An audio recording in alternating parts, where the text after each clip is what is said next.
Welcome to our channel. इस video में हम त्रैमासिक आकलन कक्षा 7वीं के विषय हिंदी के प्रश्नों के उत्तर करेंगे।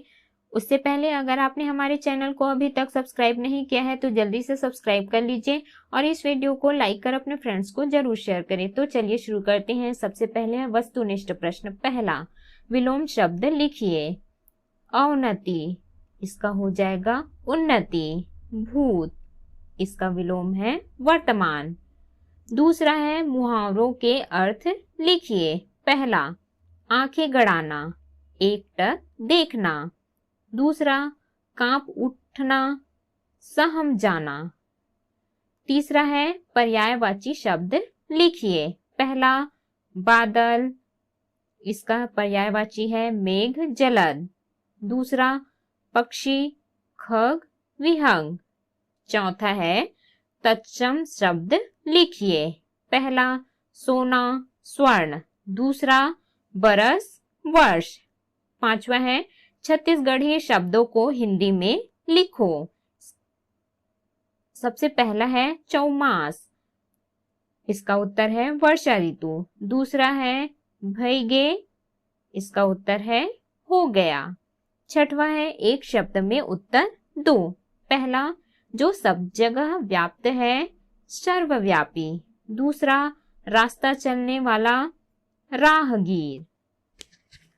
अगला है अति लघु उत्तरीय प्रश्न। प्रश्न 7वां, नन्हे बच्चे मौसी का दामन कब छोड़ते थे? इसका उत्तर है बच्चे जब बड़े होकर मिडिल स्कूल में जाने लगते तो मौसी का दामन छोड़ देते थे। प्रश्न 8वां है, कवि देश के लिए अपना सर्वस्व न्यौछावर क्यों करना चाहता है? इसका उत्तर है कवि देश के लिए अपना सर्वस्व इसलिए न्यौछावर करना चाहता है क्योंकि उस पर देश का बहुत ऋण है। अगला है प्रश्न, दरबारियों को भ्रष्टाचार क्यों दिखाई नहीं पड़ रहा था? इसका उत्तर है दरबारियों को भ्रष्टाचार इसलिए दिखाई नहीं पड़ रहा था क्योंकि दरबार के अधिकारी व कर्मचारी स्वयं भ्रष्ट थे, वे घूस लेकर काम करते थे। प्रश्न 10वां है, शक्ति सिंह कौन था? उसने क्या प्रतिज्ञा की थी? इसका उत्तर है शक्ति सिंह महाराणा प्रताप का छोटा भाई था और उसने प्रताप के प्राण लेकर ही रहूंगा ऐसी प्रतिज्ञा की थी। अगला है प्रश्न 11वां, वाक्य में प्रयोग कीजिए। खलल पड़ना, इसका उत्तर है बाधा उत्पन्न होना। प्रयोग, सांस्कृतिक कार्यक्रम में वर्षा के कारण खलल पड़ गया। अगला है लघु उत्तरी प्रश्न। प्रश्न 12वां, रेल से सफर करती बुजुर्ग महिला मुट्ठी से बाहर क्या बिखेर रही थी और क्यों? इसका उत्तर है रेल से सफर करती बुजुर्ग महिला मुट्ठी से बाहर सुंदर फूलों और फलों के बीज बिखेर रही थी क्योंकि यदि उनमें से कुछ बीज अगर जड़ पकड़ ले तो लोगों को उनसे लाभ होगा। अगला है प्रश्न, साधु ने राजा को भ्रष्टाचार के बारे में क्या बतलाया? इसका उत्तर है साधु ने राजा को भ्रष्टाचार के बारे में बताया कि सदाचार या भ्रष्टाचार मनुष्य की आत्मा से होता है, बाहर से नहीं होता। आत्मा की पुकार के अनुसार ही आदमी काम करता है।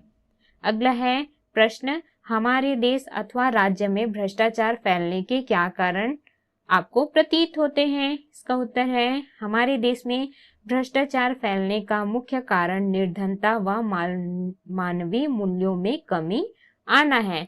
आज ईमानदारी सत्यनिष्ठा केवल कल्पना की बातें हो गई है। अगला है दीर्घ उत्तरी प्रश्न, अपनी माँ और राष्ट्रमाता में आपको क्या फर्क लगता है? इसका उत्तर है माँ हमें जन्म देती है अतः वह हमारे लिए पूजनीय है, किंतु जिस मिट्टी में रहकर हमारा पालन पोषण होता है, हम उत्तरोत्तर उन्नति करते हैं, वह हमारी मातृभूमि का हम पर उपकार है। अतः माँ से भी ज्यादा हमारी राष्ट्रमाता या मातृभूमि हमारे लिए पूजनीय है। दोनों के प्रति अपने कर्तव्यों का पालन करना हमारा धर्म है, किंतु मातृभूमि के सम्मान की रक्षा करना हमारा सर्वोपरि धर्म है। अपने इस कर्तव्य बोध के प्रति सजग रहना हमारे लिए सर्वोपरि है। अगला है प्रश्न, लड़कों ने मौसी के लिए क्या क्या किया? इसका उत्तर है जब लड़कों को पता चला कि मौसी हमें छोड़कर जा रही है तो वे नहीं माने और मौसी को जबरदस्ती एक खाट में बिठाकर वापस मोहल्ले में ले गए। किसी ने उसे एक कटोरा दूध लाकर दिया, किसी ने उसके इलाज के लिए डॉक्टर को बुलाया, यहाँ तक कि मौसी रात को हमें छोड़कर ना चली जाए इसलिए बारी बारी पहरा देने की योजना भी बना डाली। जब मौसी ने ना जाने का वचन दिया तब कहीं जाकर उन्हें तसल्ली मिली। अथवा 3 दिनों की छुट्टी के लिए अपने प्रधान अध्यापक को छुट्टी के लिए आवेदन पत्र लिखिए। इसका उत्तर है सेवा में श्रीमान प्रधान अध्यापक, शासकीय पूर्व माध्यमिक शाला रायपुर। विषय छुट्टी के लिए आवेदन पत्र। महोदय, सनम्र निवेदन है कि गत रात्रि से मेरा स्वास्थ्य ठीक न होने के कारण मैं विद्यालय आने में असमर्थ हूँ। डॉक्टर ने मुझे आराम करने को कहा है, अतः मुझे 23/9/2023 से 25/9/2023 तक छुट्टी देने की कृपा करें। आपका आज्ञाकारी शिष्य। यहाँ पे आपको नाम लिखना है और कक्षा लिखना है। अगला है प्रश्न 17वां। निम्न में से एक पर निबंध लिखिए। पहला दीपावली, दूसरा स्वतंत्रता दिवस, तीसरा है मेरी पाठशाला। तो इसका उत्तर है पहला है दीपावली। प्रस्तावना। भारतवर्ष त्योहारों का देश है। यहाँ समय समय पर अनेक त्योहार आयोजित होते रहते हैं, जैसे होली, दीपावली, ईद, क्रिसमस आदि। इन त्योहारों में सर्वाधिक महत्वपूर्ण त्योहार है दीपावली। दीपावली का शाब्दिक अर्थ है दीपों की अवली या माला। दीपावली दीपों का पर्व है, प्रकाश का पर्व है, अंधकार से प्रकाश और मृत्यु से अमरता की ओर जाने का पर्व है। कब और क्यों मनाई जाती है? दीपावली का पर्व हर वर्ष कार्तिक अमावस्या को मनाया जाता है। अमावस्या के घोर अंधकार में दीपों की माला बड़ी सुंदर लगती है। हिंदू मान्यता के अनुसार इस दिन भगवान श्री राम दैत्यराज रावण का वध कर सीता और लक्ष्मण सहित अयोध्या पधारे थे। तब अयोध्या वासियों ने दीप जलाकर उनका स्वागत किया था। तब से अब तक यह पर्व पूरे भारत में धूमधाम से मनाया जाता है। अगला है तैयारी और मनाना। इस त्योहार की तैयारी महीने भर पहले आरंभ हो जाती है। लोग अपने अपने घरों की साफ सफाई करते हैं, रंग रोगन कराते हैं। यह त्योहार 5 दिनों का होता है। पहले दिन धनतेरस, इस दिन 13 दीप जलाए जाते हैं। दूसरे दिन नरक चौदस, इस दिन 14 दिए जलाए जाते हैं। तीसरे दिन दीपावली, इस दिन असंख्य दिए जलाए जाते हैं तथा लक्ष्मी व गणेश की पूजा कर एक दूसरे के घर प्रसाद मिठाई बांटते हैं।